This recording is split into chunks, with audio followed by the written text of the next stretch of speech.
linguistic diversity of our nation. Janagana mana adinayaka jayage Bharat bhagya vidata Punjab Sindh Gujarat Maratha Dravida Utkala Banga Vindhya Himachala Yamuna Ganga Uchchala Jaladi Taranga Tava Shubha Name Jage Tava Shubha Ashish Mage गाहे तव जय गाता जनगण मंगलदायक जय हे भारत भाग्य विधाता जय हे जय हे जय हे जय जय जय जय हे நீராறும் கடலுடுத்த நிலமடந்தை கெழிலொழுகும் சீராரும் வதனமென திகழ்பரத கண்டமிது தெக்கனமும் அதில் சிறந்த திராவிடர் திருநாளும் தக்க சிறு பிறை முதலும் தரித்தனரும் திலகமுமே அத்திலக வாசனை போல் அனைத்துலகும் இன்பமுற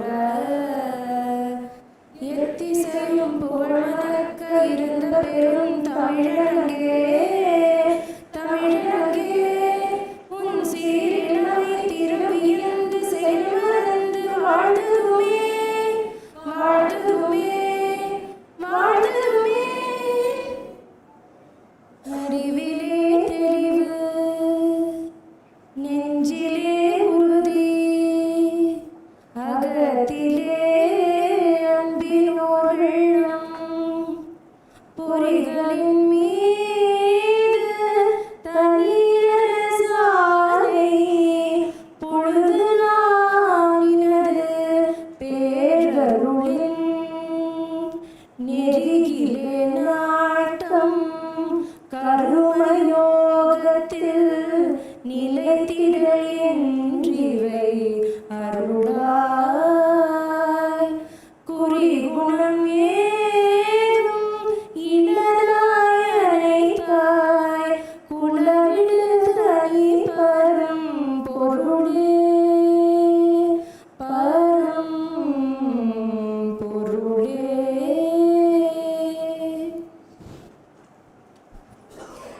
Please be seated. Honorable Governor of Tamil Nadu, esteemed guests, distinguished delegates and enthusiastic participants, my humble pranams. Welcome to the 2-day International Conference on Sindhu-Saraswati Civilization from Sindhu to Tamilnadu, the flow of civilization and faith, jointly organized by Center for South Indian Studies and Communal Arts, symbolizing the dispelling of darkness and ushering in of enlightenment. I request our Honorable Governor and the dignitaries on the dais to light the Kudalaka.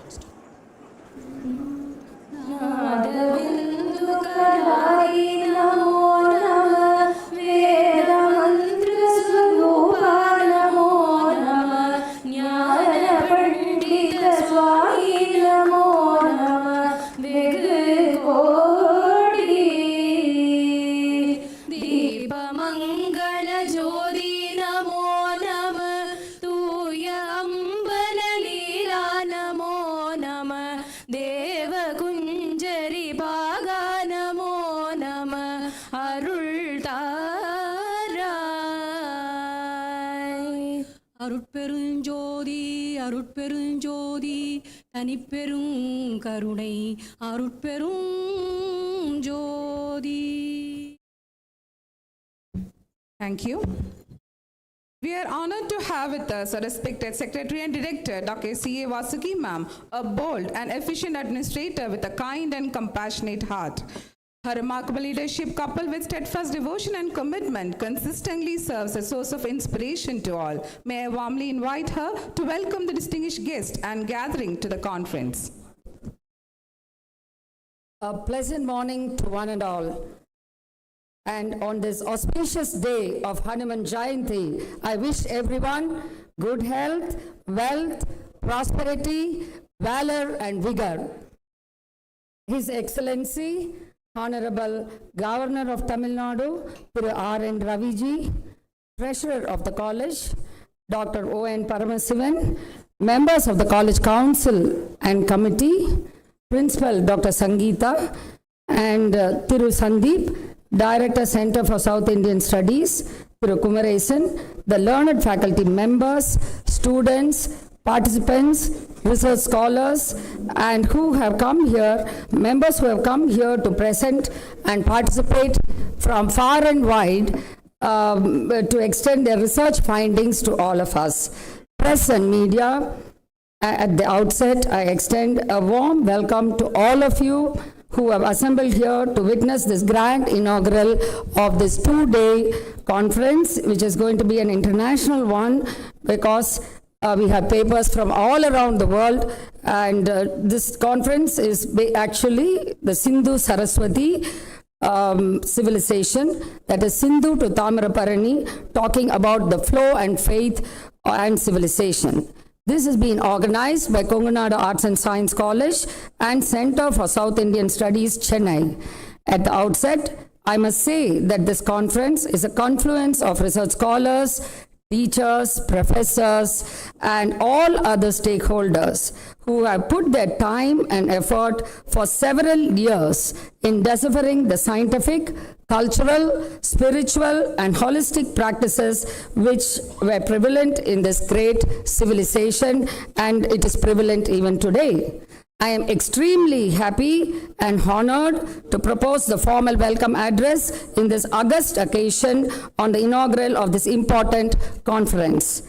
In this conference, the center of our discussion is about various rivers of India, of which some we see physically and some like Saraswati and Kaushika River of Coimbatore, which we do not now see physically, but it is part and parcel of our heritage. The geological data available states that Saraswati was the grandest river of Bharat, which existed more than 172,000 years back. It was flowing from Kurukshetra around Bikaner area. Around 70,000 years ago, the course of Saraswati River shifted to the northwestern region and hence started to flow around Kalibunga. Later, around 50,000 years ago, Yamuna separated from Saraswati. Around 13,000 years ago, the Sutlej, which was a tributary of Saraswati, also split, and hence Saraswati lost both of its major tributaries, and by 4500 BC, it went dry. The river has been mentioned in our great epics like Ramayana, Mahabharata, and has several.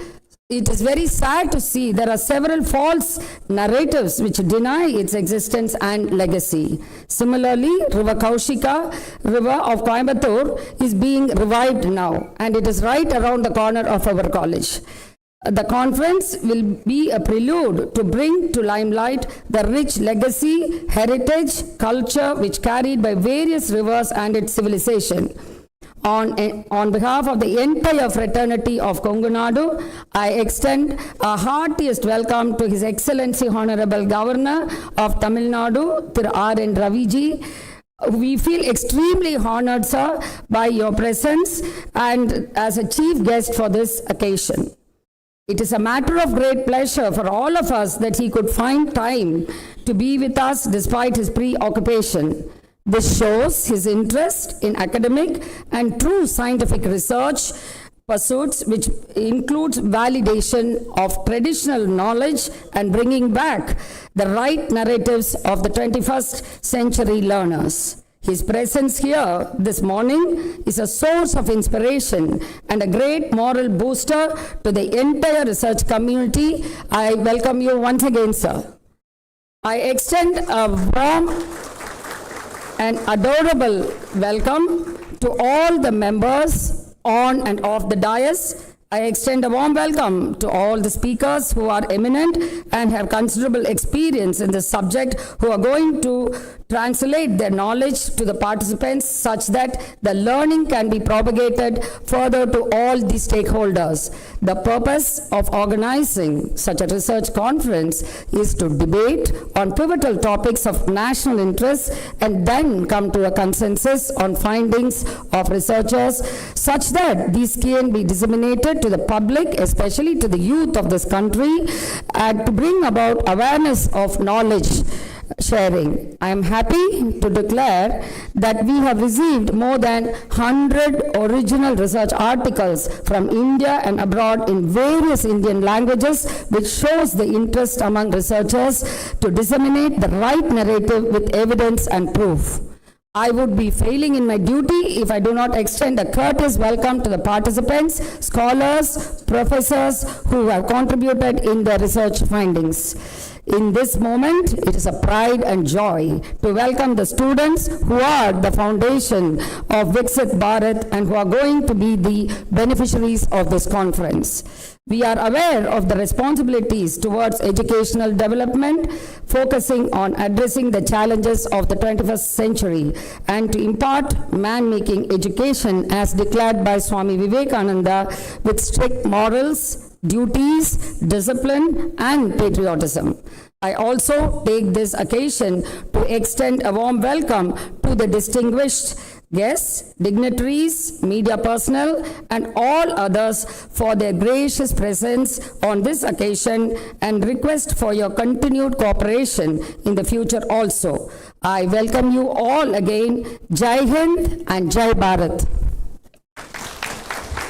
Thank you, ma'am, for your warm welcome. We are deeply honored by the gracious presence of our Honorable Governor as a chief guest at this conference. His valuable time, guidance, and support add great significance to this occasion. As a token of our respect and gratitude, we are pleased to felicitate His Excellency now. I request Dr. C.A. Vasuki, ma'am, Dr. O.N. Parmeswaran, sir, and Sri Sandeep to do the honor.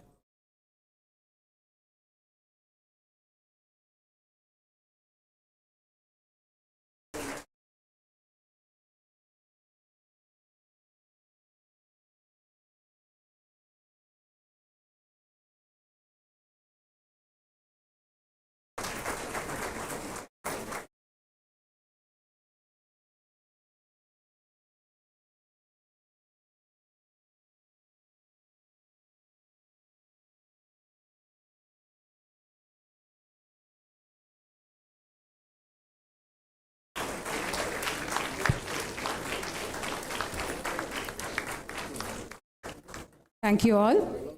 The conference on Sindhu Saraswati civilization explores a seamless journey from faith to civilization, highlighting how spiritual thought shapes social, cultural, and ethical frameworks of ancient Bharat. The deliberations seek to reaffirm the relevance of this timeless heritage. We have Sri Dharani Gunashegaran, archaeologist, to introduce the concept of the conference.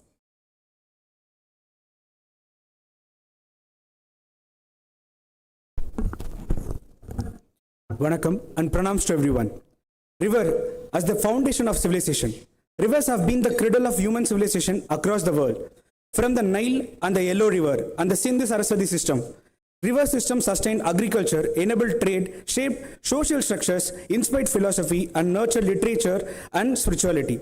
In South India, rivers such as Kaveri, Vaigai, Tamarabarani, Pennaru, Palaru played an equally significant role.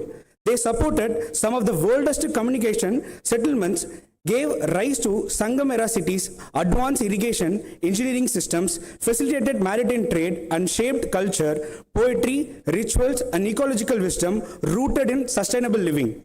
The international seminar seeks to place river-based civilization at the center academic and public dialogue, not merely as historical studies, but as frameworks to understand adaptation, innovation, environmental balance, and resilience, issues that critically relevant to humanity today aim ecological crisis and unsustainable practices. A major focus of the seminar is the Saraswati River, examined through multidisciplinary lens coming Vedic literature, archaeology, geology, hydrology, and environmental science. The Rig Veda describes Saraswati as a mighty river flowing from the mountains to the sea, and as the source of learning and inspiration. Modern scientific research using satellite imagery, sediment analysis, and tectonic studies has identified the Gagara-Hagara Paleo-channel as its course. Archaeological evidences reveals over 1,400 Harappan sites along the river system, establishing Saraswati as a real, ecological, powerful river whose decline reshaped early Indian civilization. Parallelly, the seminar highlights Tamil Nadu's river civilization, which evolved differently from the Harappan urban grid model, but demonstrated remarkable continuity, adaptability, and engineering sophistication. Sangam era river system supported centers such as Urayur, Tanjavur, Kaveri Pumbattinam, Keeladi, Adichanallur, and Korkai, alongside advanced water management system like tanks, Eri, Anaikattu, and channels network engineering achievements comparable to those of Dholavira. Rather than proposing hierarchies, the seminar adopts a comparative ecological and cultural approach to understand how different river civilizations adopted monsoon patterns, environmental changes, and regional landscapes, and how rivers shape trade, settlements, patterns, culture, and music, literature across India. The seminar is strictly academic, scientific, and environment oriented, inclusive of dialogue driven. It is not political, racial, ideological. With over 100 research papers submitted from India and abroad across disciplines such as archaeology, epigraphy, hydrology, environmental sciences, and literature, anthropology, traditional ecological knowledge. The seminar aims to promote informed discussions and knowledge sharing. Addressing recent themes and in this conference are grounded in rigorous research and comparative studies of the river civilization. As a globally accepted scholarly practice, the seminar welcomes debate, questions, alternate viewpoints, and constructive criticism as an essential to intellectual growth.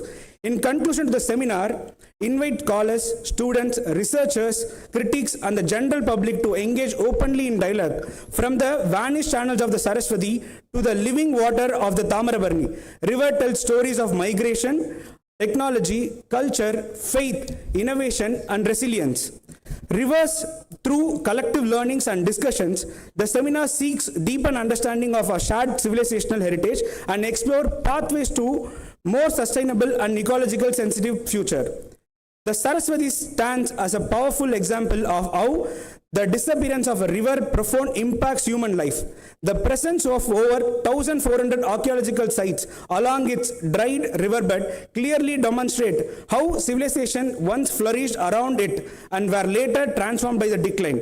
From this, we learn the urgent need to preserve and promote ecological wisdom and sustainable practices rooted in time-tested cultural values. Thank you. Thank you, Sridharani. I am pleased to report that we received research papers from India and abroad, including Sri Lanka, Australia, and Nepal, with scholarly insights on cultural, spiritual, and historical continuum of the river systems. The publication of these papers serve as a valuable resource for researchers and enthusiasts exploring enduring influence of Sindhu-Saraswati tradition on Indian civilization. I request the Honorable Governor to release the proceedings of the conference.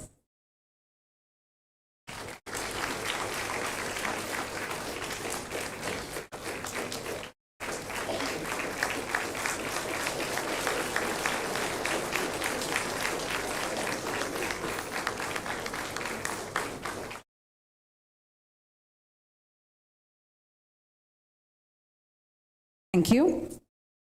This temple of learning is profoundly honored and privileged by the esteemed presence of His Excellency the Governor today. We are truly delighted to welcome a personality of such distinction and exemplary character whose leadership and vision inspire admiration and respect throughout our community. Under his leadership, Raj Bhavan has been reimagined as a vibrant Lok Bhavan dedicated to reconnecting society with Tamil Nadu's profound literary, cultural, and spiritual heritage. He has championed the celebration of saints and sages, literary luminaries like Tiruvalluvar, Nayanar, Alvas, Kambar, Vallalar, and Bharatiyar, upholding the civilizational values they embody, including the Kashi Tamil Sangam, illuminating the theme Tamil Karkalam, Learn Tamil.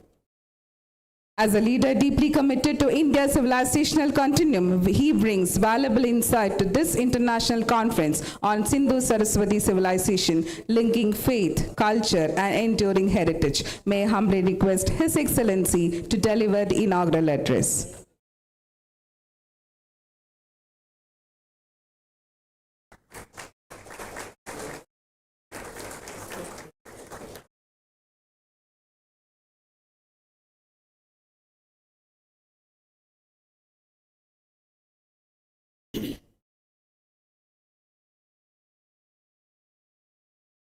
Distinguished dignitaries on the dais, Dr. C.A. Vasuki, who is Secretary and Director of this Kongunad Arts and Science College, Dr. O.N. Paramsivam, Treasurer, Dr. V. Sangeeta, Principal, Dr. Sandeep, who is the Director, Center for South Indian Studies, Chennai, distinguished scholars, participants, invitees, guests, my dear students, friends from the media. At the very outset, I would like to thank and congratulate the management of this Kongunad Arts and Science College and Center for South Indian Studies, Chennai, for organizing this event. This 2 days international seminar on Sindhu Saraswati civilization. It's a contemporary relevance, and a lot will be talked about. This institution, the Kongunad Arts and Science College, I think this is a befitting, appropriate institution where such a conference or seminar is being held. This institution has been doing well academically,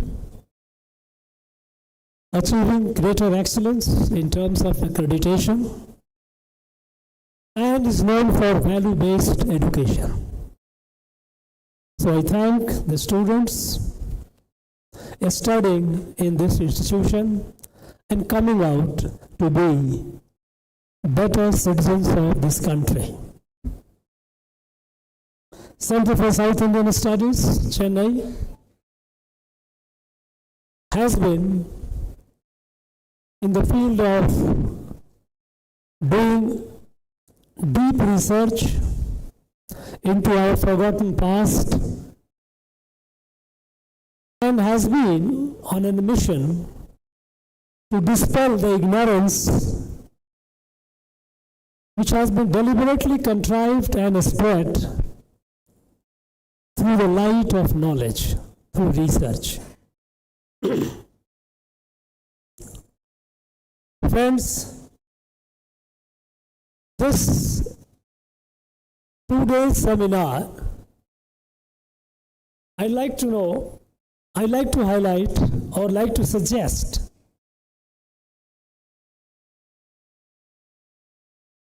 raise a pointer. What is the relevance of such a workshop, such a seminar? What is the relevance of holding a seminar on this Sindhu Saraswati civilization? Is it to celebrate merely the rivers and civilizations that grew around the rivers? If that is the case, around the world, civilizations have grown only around the rivers, by and large. Ancient civilizations, if you look at, Egyptian civilization developed and survived for long along the basin of river Nile. Anyone who visits Luxor in Egypt and sees the grand remains of that old civilization that perished several thousand years ago gets completely stunned by the majesty of it. But that civilization doesn't exist anymore. Civilization of Mesopotamia. It grew along river Tigris. Again, a great civilization. But there is no trace of it today. With the rivers disappearing, civilizations also disappeared. But when it comes to Saraswati Sindhu civilization, though we know that the civilization that existed at that point of time several thousand years ago,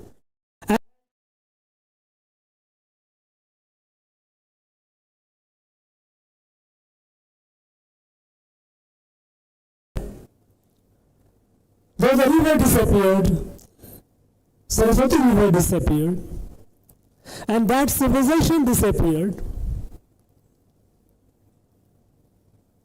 that civilization, its physical manifestation. But did the civilization that evolved around Sindhu Saraswati, did it disappear like what happened in Nile and Tigris and other rivers?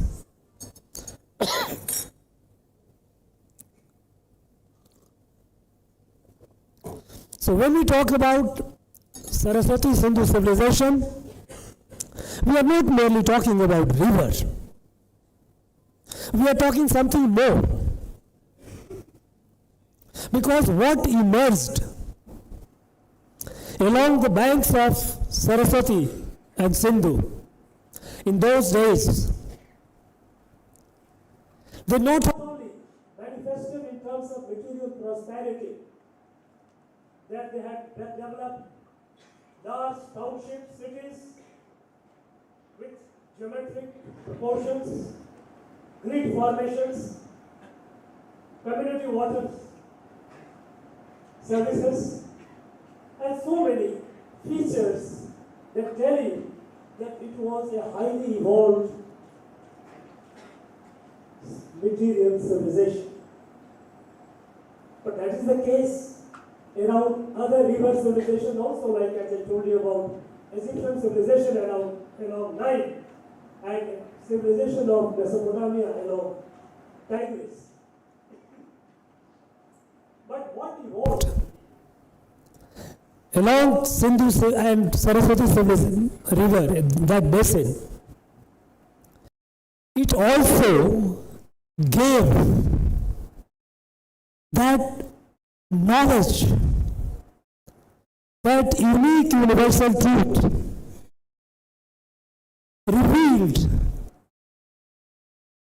that light, what emanated in Vedas, that became the source of creation of Bharat as a Rashtra. So Bharat as a existence,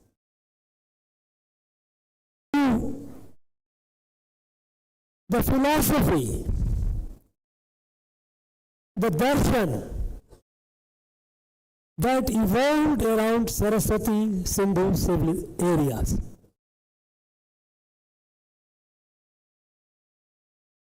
For a very long time, European scholars, they kept discounting the existence of Vedas, historical existence of Vedas. They say it was a work of fiction. They played it as if, they presented it as if there was a civilization, very great civilization at one point of time.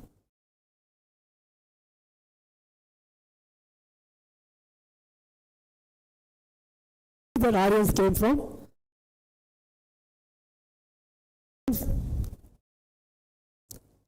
And they destroyed the rich civilization of Sindhu Saraswati, and people migrated. And this line of argument given by the Europeans was very happily adopted and sincerely followed by quite a lot of our scholars, historians. They continued repeating it.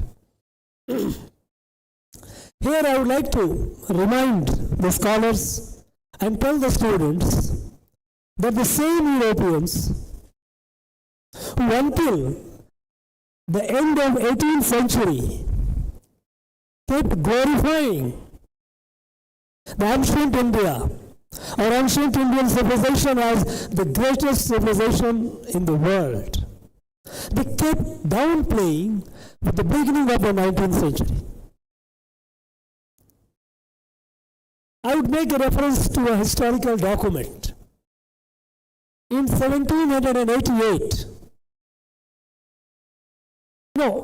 after the Battle of Plassey and the British taking over, East India Company taking over the control of Bengal, the colonization of Bharat began. And at that point of time, there was a lot of concern in Britain. And one of the concern was among the scholarship, among the academia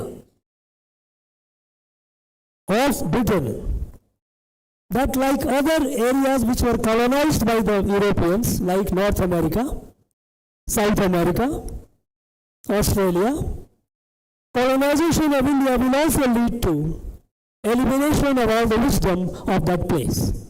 The professors of Edinburgh, they wrote a letter to the British government. British government, the letter that they wrote, they said that because they were apprehensive, the colonization will destroy all the ancient knowledge of Bharat, which they were all completely overwhelmed with.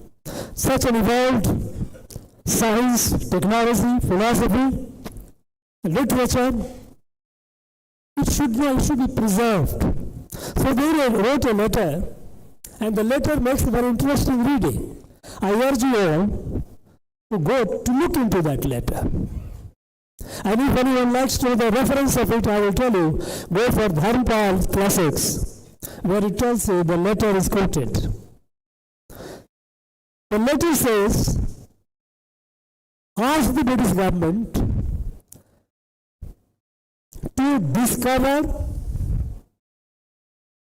collect, and translate all the works of ancient Hindus. I am quoting their language.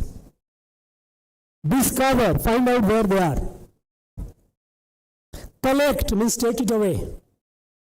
And translate so that they can use it, understand and use it. All the works of ancient Hindus. And then they write that this will enhance our European knowledge system, European science and technology, European philosophy, knowledge, thought process, and we will get to know about the celebrated Hindus from whom, I am quoting their language, not mine, from whom Moses received his wisdom. Moses, who happened before Jesus Christ. Moses received, who finds place in Old Testament. Moses received his wisdom, and Greek, their art and religion.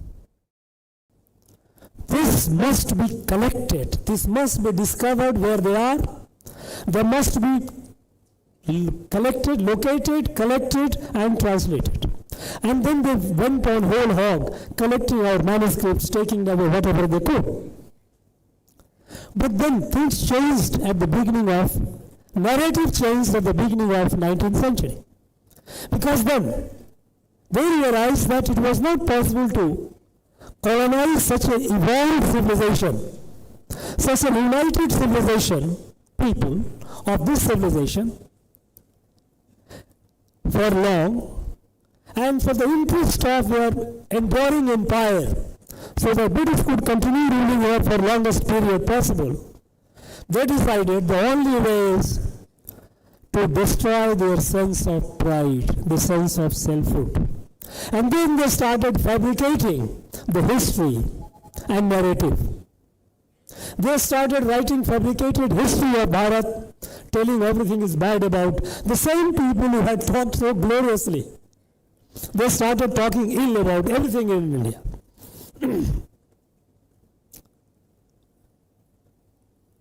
They introduced that in our curriculum, in colleges, schools. And that is how they tried to create a myth even about Saraswati Sindhu civilization. They said, Saraswati does not exist. Where is Saraswati? It is imaginary. It's a mythical. Mythical means mythology, fictional. And because our Vedas had mentioned so much about river Saraswati, in fact, Rig Veda in Nadi Shukta of Rig Veda describes about our rivers from Ganga to Sindhu, and in between it describes about Saraswati, which is the very mightiest of all. Rig Veda tells about Saraswati, while it says that while all the rivers give us life and health, Saraswati river is something unique. It also sharpens your knowledge, your wisdom, your mind. It is a giver of wisdom. A specific reference riches in Rig Veda about river Saraswati.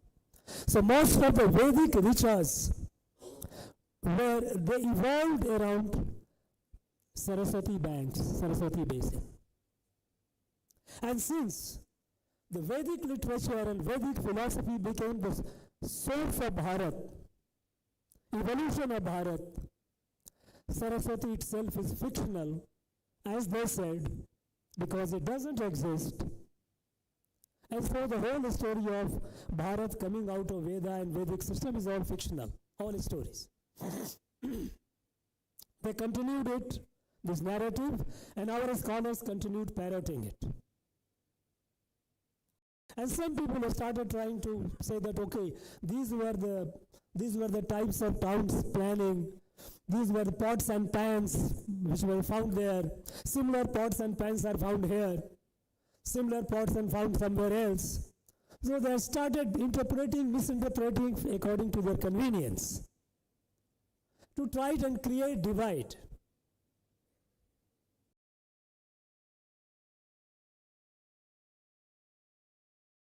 But with the advent of modern science, remote sensing technology and satellite imagery, now it is scientifically established that Saraswati existed. It is through our own ISRO. Our ISRO scientists have written also, they have written papers on it. They have mapped it, they have shown the below the surface, subterranean flow of Saraswati. How it emanated from the glaciers of Himalayas and how it met the ocean near Somnath. Saraswati finds mention a number of times in our Vedas because Rig Veda itself says that Saraswati is something unique, that it not only gives life and health, it also sharpens your wisdom. You come to Mahabharata. Mahabharata has a lot of reference about it. On the penultimate day of Mahabharata war, 17th day, we know that Mahabharata war happened for 18 days. On the 17th day, if Mahabharata records that on the 17th day of the war, before the 18th, and at the end of 17th day of the war, entire Kaurava army went and took dip in Saraswati river. Shalya Parva. Shalya was the commander-in-chief of the last day of the battle, 18th day. And Shalya Parva mentions in Mahabharata that this river Saraswati, which emanates from Himalayas glacier, how it goes and meets the ocean.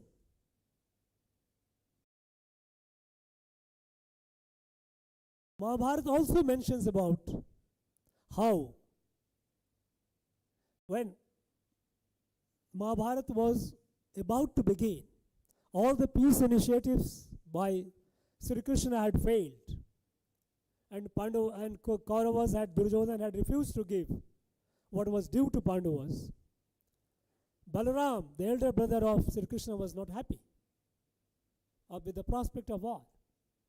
So he said, no, I am with nobody, neither with Pandava nor with Kaurava. He set on a pilgrimage.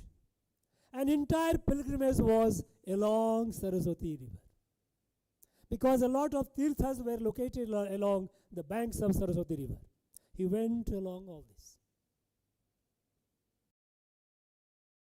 Saraswati was a mighty, for 5,000 years the Kali Yuga era has existed by reference in inscriptions.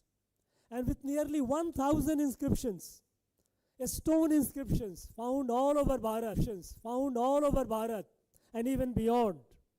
The oldest of this is at Uppatur in Andhra Pradesh, which is about 3,118 years old. Discovered and protected only about a couple of months back.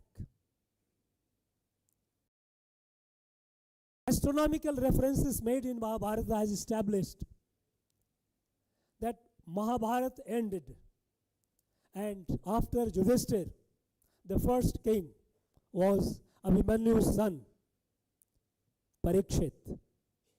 Parikshit, at that point, Satpath Brahman was composed. Satpath Brahman, one of the precious ancient scripture. Satpath Brahmans mentions about astronomical references, like the location of Kritika. Kritika is a constellation. And with several astronomical references, it is established that Parikshit rule existed for almost about 36 years. And then Sri Krishna passed away, left the world. And that was the beginning of Kali Yuga. And Kali Yuga inscriptions continued until recently, as the evidence is found. So, until Mahabharata war, Saraswati was a thriving river. Kalidas has written in Kumar Sambhavam. Kalidas came later. Kumar Sambhavam Kalidas says, Saraswati, it flows, but it dries in the desert. Look at how it starts weakening. And it so even Kalidas, Kumar Sambhav makes a reference of Saraswati. Now, shifting of river, dying of river, drying of river is a geological phenomenon. Nothing very unusual. There are cases elsewhere in the world. In our own country, Bharat, do we know that Kosi river that comes from mountain Himalaya, crosses through Bihar and Bengal and goes to Bay of Bengal. It meets Ganga and then goes Bay of Bengal. In the 200 years, 18th to 20th century, in 200 years, about 200 years, it shifted about more than 110 kilometers westward. So the place where Kosi existed before, it shifted. Gandak, in 100 years, it shifted almost about more than 100 kilometers westward. And as late as 2008,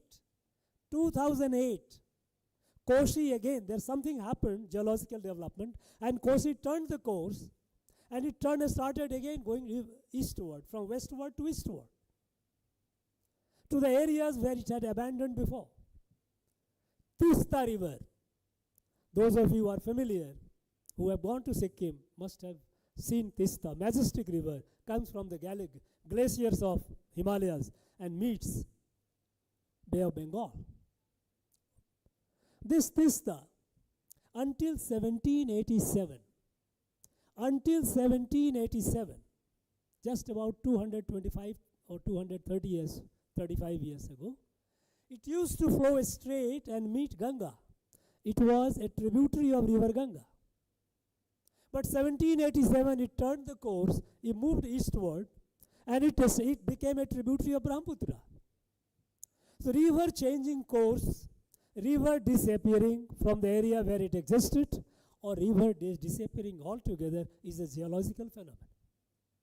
We know that in our country, if you look at the seismic map, geologically sensitive areas, the safest is south where we are. This is on the geological map, it is the most safest area, most stable. And the most vulnerable is the area of Saraswati Sindhu civilization, which is the Himalayan belt. That area is the most, and it comes up to the Kutch. The whole area is highly unstable. So when Dwarika disappeared under the ocean, it's a geological development. Remember, about nearly 2 decades back, there was a massive earthquake in Kutch. Entire was disappeared. It was rebuilt. Otherwise, that was an old, lost civilization. If it didn't have the capacity to rebuild it, it was lost. So civilization in physical form, appearing and disappearing, is a historical fact, largely borne by geological and climatic conditions. But what is important about Saraswati Sindhu civilization is that it not only manifested the physical growth of a people, that they have built cities and towns beautiful, but intellectual and spiritual growth. The spiritual growth was what came in Vedas. What they told, that the truth that the Vedas revealed along the banks of Saraswati, that tells about oneness of creation. The whole creation is one. Individual, collective, and the creation, they are integrally one. There is no difference between different elements of creation. And each element of creation is permeated, has the presence of the divine. Vyashti, Samashti, and Srishti are created by the Parameshti, Parameshwara, and Parameshwara is present in all being. And today, if scientifically established, the entire human race, we share more than 99.9% of our gene, same. Some uniqueness comes, very minor variation, but essentially we are one and the same. It's not only humans, even with plants and animals. More than 70% of genes found in banana are human genes. That is why when we eat banana, it nourishes us. When we eat food, it makes us who we are. If it were completely alien, we could not have digested, we could not have been the source of our sustenance. Entire creation is one. And then they told us, then there is no other. Mam Atma Sarvabhut Atma. Atmavat Sarvabhuteshu. This is what our people here in this land said. Yavad is that he tells about Vasudhaiva Kutumbakam.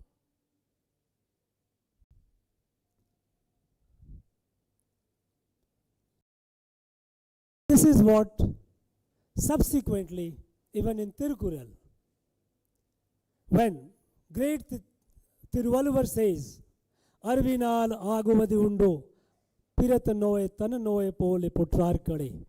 Piratanoe tananoe pole. It's not that intellectually. You must feel it. You are. This is what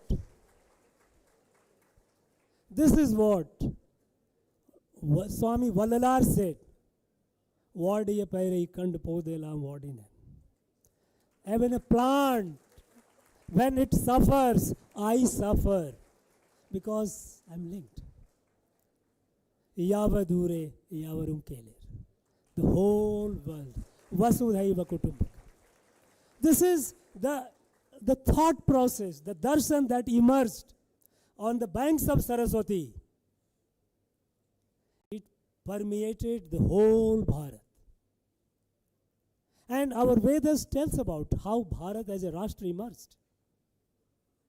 Because we know that Bharat was not like other countries. Bharat was not created by any ruler, was not created by an army, was not created by a Bahubali. Bharat was created by a darshan, by a philosophy, and hard work of the rishis who believed in that philosophy. Rig Ved says about evolution of Rashtra Bharat. It says, Bhadram ikshanti rishya swavidah tapo diksham upnisheduragra tato rashtram balamojasya jata. When the rishis, the siddhas, who always cared and thought about the well-being of all, entire creation, those who knew that mama atma sarva bhutatma swavida atmagyan, those who knew that yadum ure yavarum kelir, such rishis, their hard work, they spread this wisdom, this light over a landmass, and that embraced and absorbed all the diversities. Diversity of language, diversity of region, diversity of custom, diversity of cuisine. They embraced because these were all just a various manifestation of one and the same. They told us that Bharat, the Srishti, is like a massive tree which has countless branches, countless leaves. No two branches are exactly alike. No two leaves are exactly alike. Yet, no branch, no leaf can exist away from the tree. It is organically linked, connected with the tree. The difference that we see at the end, like when we look at the leaves, there could be differences. In a flower which has hundreds of petals, no two petals are exactly alike. This is the law of nature. But a petal away from the flower has no existence. This knowledge revealed on the bank of Saraswati and taken to the larger mass, that created Bharat. And then more than 2000 years ago, our Vishnu Purana tells about Bharat. Uttaram yat samudrasya himadrishyaiva dakshinam varsham tad bharatam nama bharati yat tatra santati. North of ocean and south of Himalayas is the land called Bharat, and its children are Bharati. That is why Subramanyam Bharati called himself Bharati, son of Ma Bharati. This unique darshan that we are all one, there is no concept of other. Even those who call us that we are not, we are different, or they abuse us, we don't say. Even those who call us dengue, malaria, we don't say that you are away, you are ours. we cannot distinguish. We are all one. This is our entire Vedic philosophy, what we call Sanatan Darshan, Sanatan philosophy, or Sanatan Dharma. This was the root of creation of Bharat. So Saraswati, what emerged at Saraswati? It created Bharat. And when it comes to the unity of our people, if you look at our ancient literatures, our own Sangam literatures, this unity of Bharat revolves around, which is woven around this philosophy that we are all one. The entire Srishti, entire creation is integral. It has stories. It has historical narratives like Ramayana and Mahabharata. Go to any part of Bharat, you will hear the story of Rama. They will tell you their own language, but they will tell the story of Rama. They tell the story of Mahabharata. Let us look at our own Sangam literature, which is the ancient available literature. Look at Purnanuru. Purnanuru talks about, it has several references of Ramayana. And it tells at one point that Sri Rama, when on the sea beach of Rameswaram, in the morning when he used to recite Veda mantras, the birds on the nearby banyan tree, they used to fall silent to listen to the Vedic recitation by Sri Rama. It is in Purnanuru. Purnanuru also makes a reference that during Mahabharata war, the great Chera king at the time, Udayan Cheralathan, great Chera king Udayan Cheralathan, he sent his army to fight for the Pandavas. And it describes how the Chera army bravely fought and defeated the Kauravas. It is in our Purnanuru. Silpadikaram. Silpadikaram has references from Ramayana and Mahabharata. Silpadikaram mentions that when Kovalan and Kanaki, the main characters, when they left Pumpuhar for Madurai, the people of Pumpuhar were sad. And then the writer says, Ilango article says, the people were sad like when Sri Ram and Sita had left Ajodhya. Silpadikaram further says that when Kovalan, when he had to go out for working, and he had suffering the pang of separation from his wife Kanaki, his love, he was in pain. And then one Rishika, one female saint, Auntie Adigal, tells him, narrates him the story of how Sri Ram, when he was in Vanvas, when obeying his father's direction, we had gone to the forest, and Sita was taken away by Ravanas, how Sri Ram was suffering the pangs. It is in Silpadikaram. Silpadikaram mentions about Sri Krishna doing Kansa Vada, killing Kansa. It mentions about how Sri Krishna's relatives, and they were wearing those jewelries. And then the poet writes that these jewelries on the relatives of the poet were looking so ridiculous, like when Sita Devi was being taken by Ravana, she has dropped her jewels, and monkeys had picked up and they were wearing the jewels. These are all references, these are all connects that we have in all our literature. So, what evolved around Saraswati Basin, Saraswati Sindhu, it created Bharat, it nursed Bharat, it shaped the outlook of our people, cutting across diversity of language, region, custom, cuisine. It taught us we are all one family, Ore Kutumbam. Ore Bharatam, Unnat Bharatam. One Bharat and Shrestha Bharat. Now, today, this country, we are Bharat, today it is the golden period for our country. Golden period. It's not only golden period for Bharat alone, it is the golden period for the whole world. Because when our rishis had revealed their divine wisdom on the banks of Saraswati, it was not only meant for these people only, people of Bharat. It was meant for the whole humankind, entire world. Because it says that entire creation is one family. But look at the world today. So much of fight, so much of conflict, so much of war. People are fighting themselves.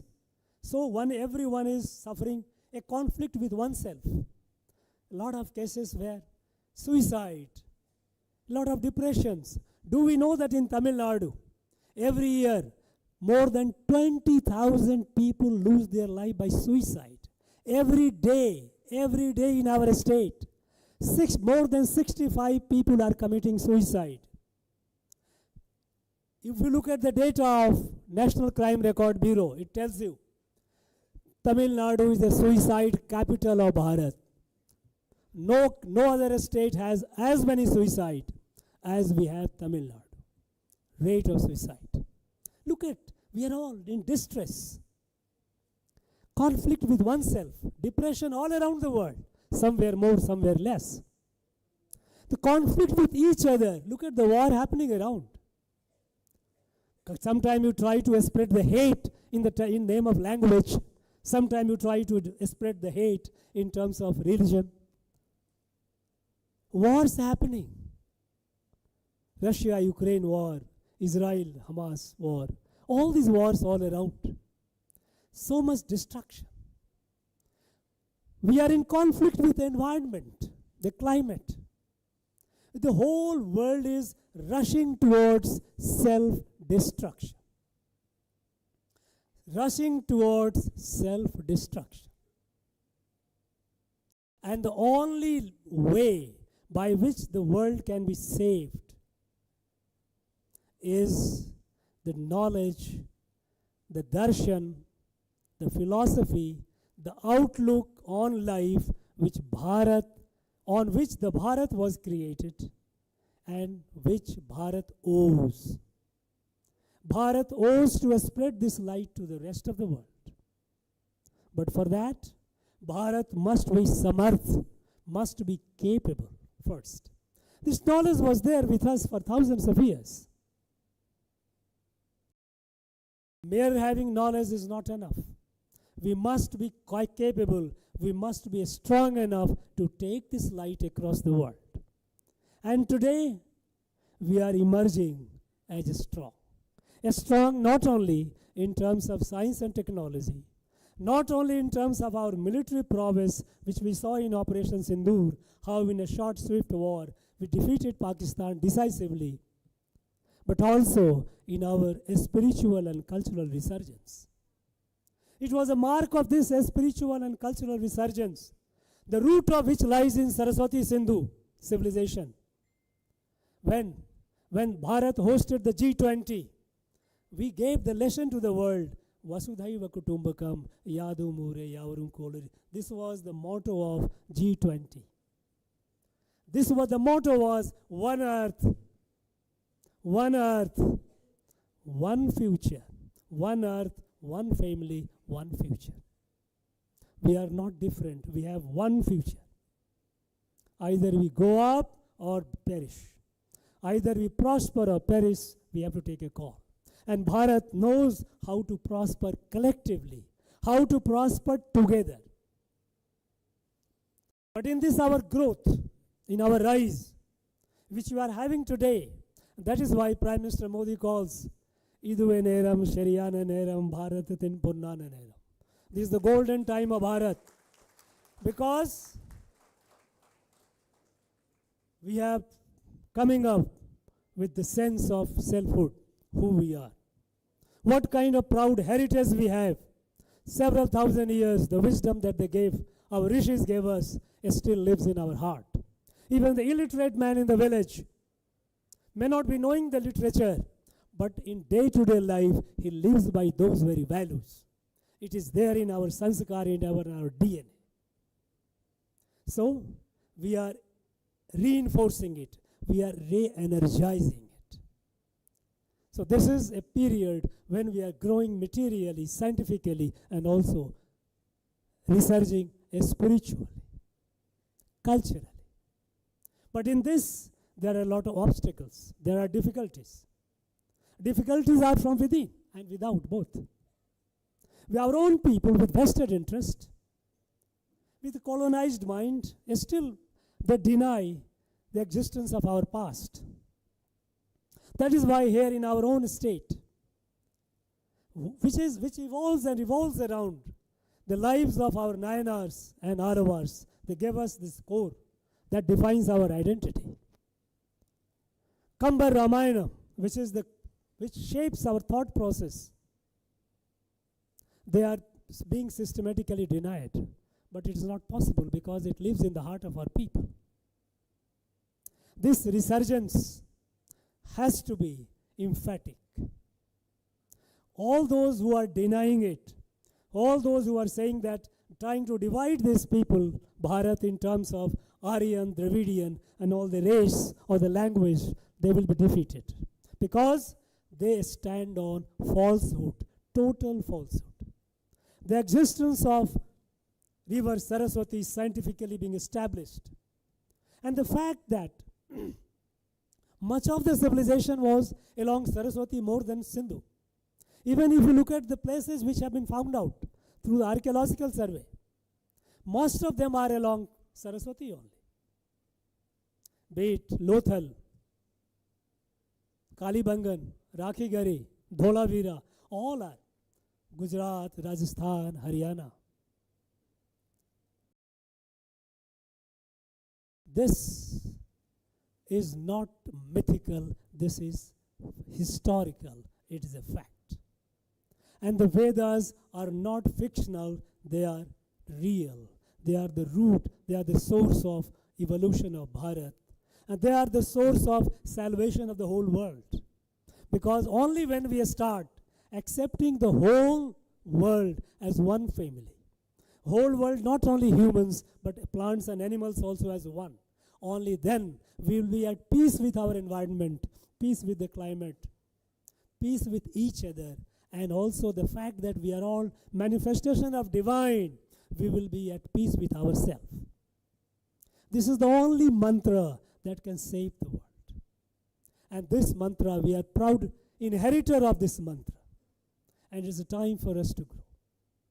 So this, when we hold a discussion and seminar on Saraswati Sindhu civilization, it is essential. It's not a mere, it should not be an urge the scholars to take it beyond the realms of archaeology, telling that this was the pots and pans which were found.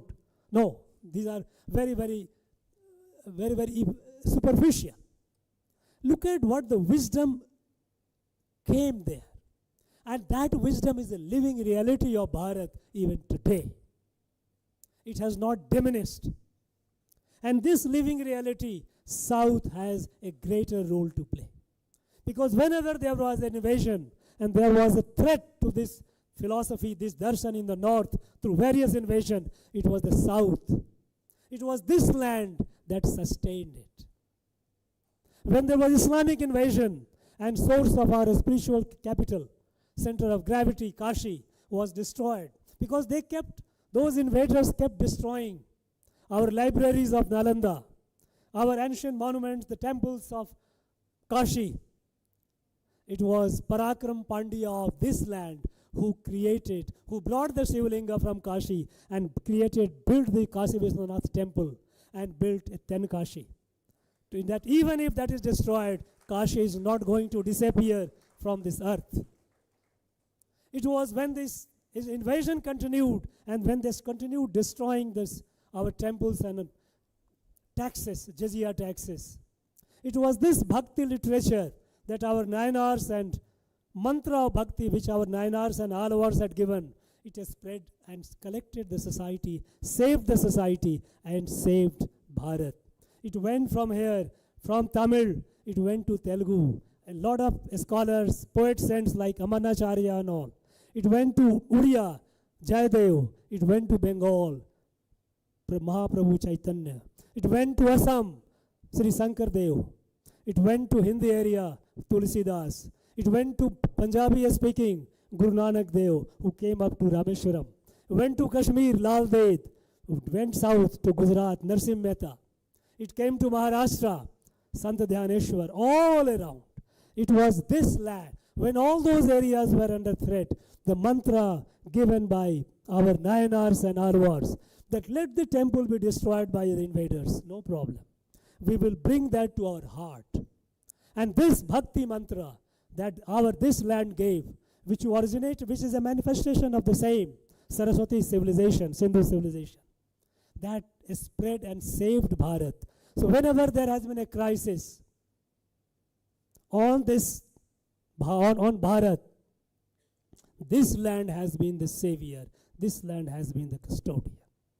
So we owe it all the more that this land talks more and more about this Saraswati Sindhu civilization. Not merely in terms of its physical manifestation, but its a living manifestation that it gave, and that created Bharat, and it lives in the heart of every Bharatiya. This is the beauty of this seminar, and I hope and I'm sure in the coming 2 days we will discuss more and more about it. I wish this 2 days seminar all the very best. I need and I will urge the students to pursue it, to go do deep dive, get the literature more and more, scientific literature more and more. See the reports of ISRO scientists, see the reports of NASA scientists about the evolution, how the Saraswati existed. For yourself, don't get carried away by speeches of anyone. Go and find it out yourself. You must be a curious explorer of our past, of our heritage, and only then you will have a pride. I'm sure you will do that. I have no doubt about it. I wish it the very best. And for the mother Bharat Mata, which emerged out of Saraswati Sindhu civilization, I would like to pay my obeisance with Vande Mataram. Vande, Vande, Vande. Thank you. Nandri.